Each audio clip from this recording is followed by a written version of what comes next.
آقا داماد متولد چنده؟ 89. 89. چند سالتون میشه؟ 15.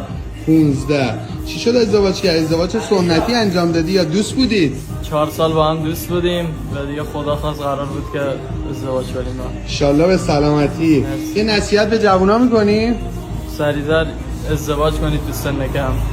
خدا روزی رسونه. خدا روزی رسونه. به به. چند تا سکه انداختی آقا داماد؟ اندازه متولد سالش چنده؟ 1390. 1390 عروس خانم. بله. خیلی سنشون کم نبود برای ازدواج. ایشالله به پای هم به بلوغ برسید. دوماد اول مهر دیگه ایشالله ببرش مدرسه، بیارش، حواست بهش باشه، مشقاشو بنویس. فقط یه سوالی ذهنمو درگیر کرده، لوازم تحریر با خانواده عروس یا با خانواده دوماد؟ فکر کنم بزرگا مثلا کیف و دفتر و این چیزا با دوماد باشه، مداد پاک کن و